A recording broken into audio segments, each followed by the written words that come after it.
అమెరికాలోని న్యూయార్క్ విమానాశ్రయంలో భారతీయ విద్యార్థికి అక్కడి అధికారులు చేతికి సంకెళ్లు వేసి బహిష్కరించిన ఘటనపై భారత్లోని అమెరికా రాయబార కార్యాలయం స్పందించింది. అమెరికాలోని చట్టబద్ధమైన ప్రయాణికులను మాత్రమే స్వాగతిస్తారని, అక్రమ ప్రవేశం, వీసాల దుర్వినియోగం, అమెరికా చట్టాలను ఉల్లంఘించడాన్ని సహించబోమని తెలిపింది. అలాంటి వారికి అమెరికా సందర్శించే హక్కు లేదని యుఎస్ ఎంబసీ పేర్కొంది. టీడీపీ అధినేత, జమ్మూ కాశ్మీర్ మాజీ సీఎం మహబూబా ముఫ్తీ ఆసక్తికరమైన వ్యాఖ్యలు చేశారు. త్వరలోనే ప్రారంభం కానున్న అమర్నాథ్ యాత్ర కోసం వచ్చే హిందువులను రక్షించే బాధ్యత కాశ్మీర్ది అని వ్యాఖ్యానించారు. పహల్గామ్ ఉగ్రదాడి తర్వాత హిందువులు కాశ్మీర్కు వస్తుండటంతో అమర్నాథ్ యాత్రను ఎలాగైనా విజయవంతం చేయాలని అక్కడి నాయకులు పట్టుదలతో ఉన్నారు. నేషనల్ కాన్ఫరెన్స్ అధినేత ఫరూక్ అబ్దుల్లా వందే భారత్ ట్రైన్లో ప్రయాణించారు. శ్రీనగర్ నుంచి కాట్రాకు ప్రయాణించిన ఆయన సంతోషంతో తన కళ్ళు చెమర్చాయని వ్యాఖ్యానించారు. ఈ నెల 6న చీనాబ్ వంతెనను ప్రధాని మోదీ ప్రారంభించడంతో కాట్రా నుంచి శ్రీనగర్కు వందే భారత్ ట్రైన్ స్టార్ట్ అయ్యింది. చినాబ్ వంతెన, వందే భారత్ రైలు శ్రీనగర్ను భారత్ మిగతా ప్రాంతాలను అనుసంధానం చేసిందని ఫరూక్ అన్నారు. బెంగళూరులో ఆర్సీబీ విజయోత్సవ సభలో తొక్కిసలాట ఘటనపై కర్ణాటక హైకోర్టు సిద్ధారామయ్య ప్రభుత్వంపై తీవ్ర ఆగ్రహం వ్యక్తం చేసింది. ఈ సందర్భంగా ప్రభుత్వానికి 9 ప్రశ్నలు వేసింది.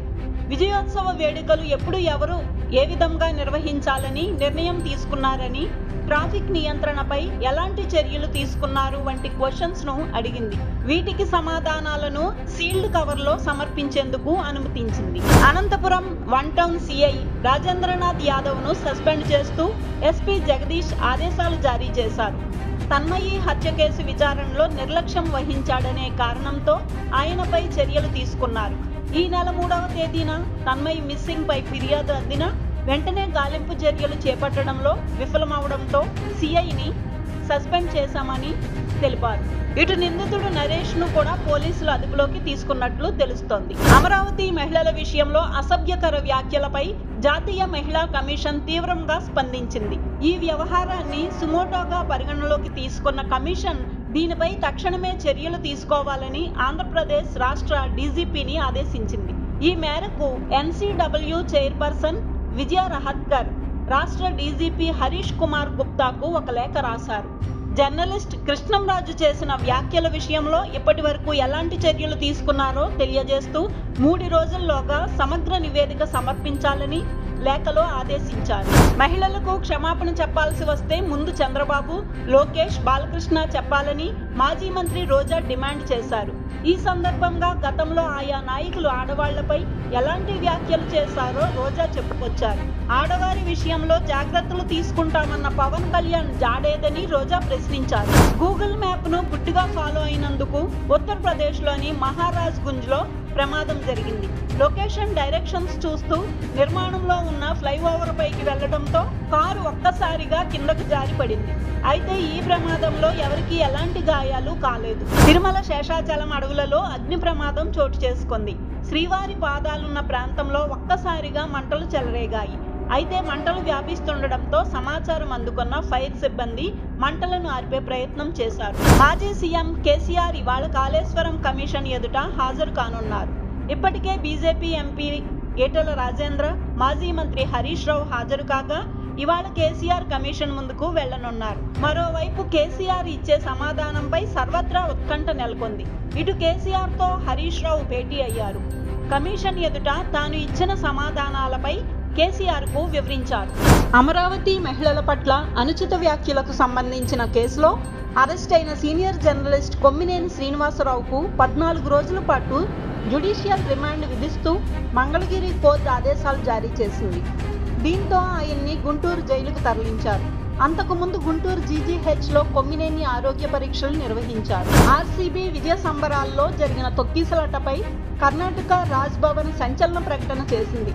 ఆర్సీబీ విజయోత్సవ ప్రణాళిక కర్ణాటక కాంగ్రెస్ ప్రభుత్వానిదే అని తేల్చి చెప్పింది. మొదటి ఆర్సీబీ ఆటగాళ్లను రాజ్ భవన్లో సన్మానించాలని గవర్నర్ నిర్ణయించారని, కానీ సన్మాన సభ విధాన సౌధలో జరుగుతుందంటూ గవర్నర్ను సీఎం సిద్ధారామయ్య స్వయంగా ఆహ్వానించారని వివరించింది. అయితే ఇన్నాళ్లు విజయోత్సవ సభకు ప్రభుత్వానికి ఎలాంటి సంబంధం లేదంటూ సిద్ధారామయ్య బుకాయిస్తూ వచ్చారు. దీంతో సీఎం సిద్ధరామయ్య చేసిన వ్యాఖ్యలు అవాస్తవమా అన్న అనుమానాలు వ్యక్తమవుతున్నాయి. మహారాష్ట్ర అసెంబ్లీ ఎన్నికల ఫలితాలపై రాహుల్ గాంధీ చేస్తున్న ఆరోపణల వ్యవహారం కొత్త మలుపు తిరిగింది. రాహుల్ గాంధీ డిమాండ్పై స్పందించిన కేంద్ర ఎన్నికల సంఘం కీలక నిర్ణయం తీసుకుంది. మహారాష్ట్రతో పాటు గుజరాత్ ఎన్నికల్లో పోలైన ఓట్ల వివరాలు వెల్లడిస్తామని స్పష్టం చేసింది. 2009 నుంచి ఎన్నికల రోల్స్ను విడుదల చేయాలని కేంద్ర ఎన్నికల సంఘం నిర్ణయించింది. వచ్చే ఏడాది జరగనున్న తమిళనాడు అసెంబ్లీ ఎన్నికల్లో విజయం తమదే అని కేంద్ర హోంశాఖ మంత్రి అమిత్ షా ధీమా వ్యక్తం చేశారు. తమిళనాడులో బీజేపీ అన్నాడీఎంకే కూటమి అధికారంలోకి రాబోతుందని, తాను ఢిల్లీలో ఉన్న తన చెవులెప్పుడూ తమిళనాడులోనే ఉంటాయని అన్నారు. బీజేపీ ఎప్పుడూ డీఎంకేను ఓడించదని సీఎం స్టాలిన్ చెప్పిన విషయాన్ని గుర్తు చేస్తూ అది నిజమేనని, ఓడించేది తమిళనాడు ప్రజలని అన్నారు. క్రికెట్ ప్రపంచాన్ని నివ్వెరపరుస్తూ వెస్టిండీస్ విధ్వంసకర బ్యాట్స్మన్ నికోలస్ పూరన్ అంతర్జాతీయ క్రికెట్ నుంచి రిటైర్మెంట్ ప్రకటించారు.